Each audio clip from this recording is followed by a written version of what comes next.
All right, good morning, good evening, good afternoon, ladies and gentlemen, citizens of YouTube. This is Pastor Dow.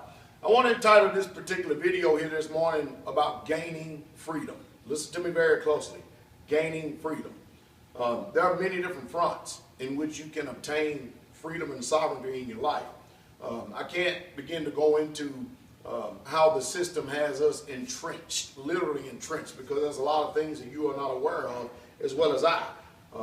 But the discovery of how much nooses that they still have around our necks and chains upon us is utterly amazing, especially the reverse psychology that they have played upon our minds to make us think a certain way when actually it's the opposite. It's just like the Matrix. But I'm going to talk about two fronts here of gaining freedom. This is how you start to obtain freedom right here. We're going to talk about the economic front just for a second, briefly, and then the religious front. So listen to me very closely. The way you gain freedom, number one, economically, is to first understand what is money, what is sound money. It's amazing because 5,000 years ago, Federal Reserve notes backed up by the benevolent word of the United States of America, U.S. Treasury, was not considered money.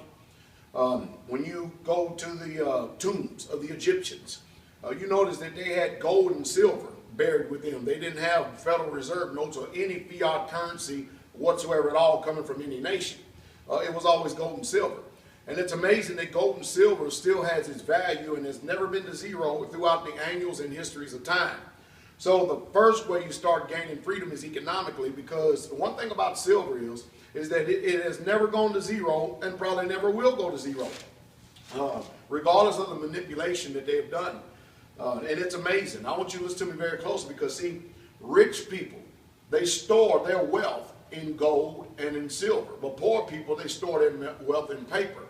And you have to understand, it benefits the rich to actually deceive you into investing your hard-earned labor into dollars, Federal Reserve notes, the stock market, anything that is paper, because that's where they get their benefit from, because they take the money that you invest and they go buy tangible assets, gold, silver, land, food, commodities. They invest in things that are real: oil, corn, wheat, sugar, stuff like that.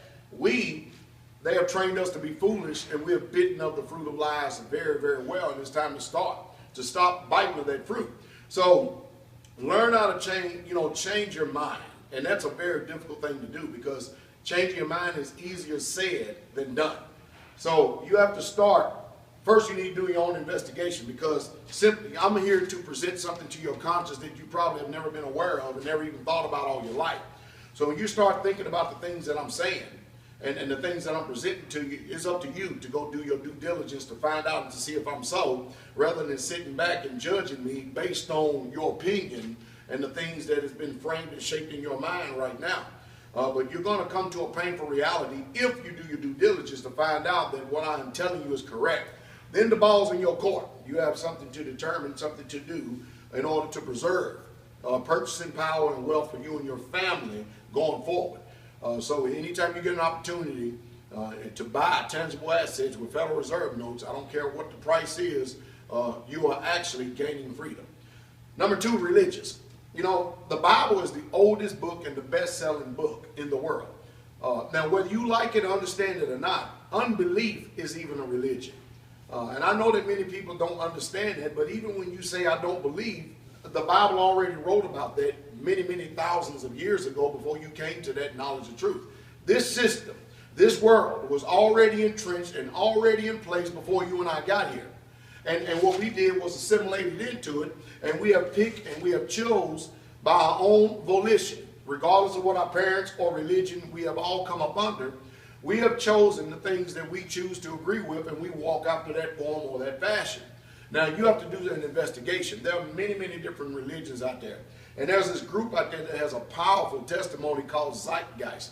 And if you're not familiar, if you're not strong in the faith, you go listen to that, you will become a pagan simply because you don't understand the word, the scriptures, and what is going on. And they have converted many people over to unbelief.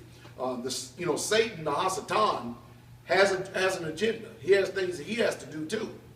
But you have to gain your own personal spiritual freedom, not in religion, but by going and doing your own independent investigation, because there's a difference between religion and faith. Rather than arguing over it, And rather than holding fast to what you think you believe is true, do the painful thing that most people won't do, is their own independent investigation, research, and study.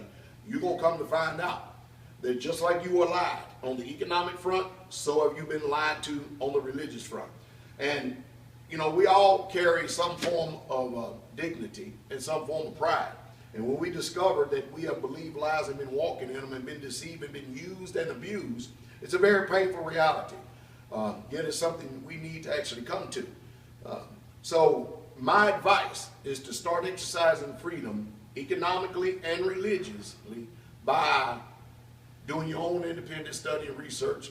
The Bible is not a fictitious book, unlike many people tell you. It's amazing how that if that book was so bad and if that book was so wrong, why does it cause so much hate in so many people when it's spoken about?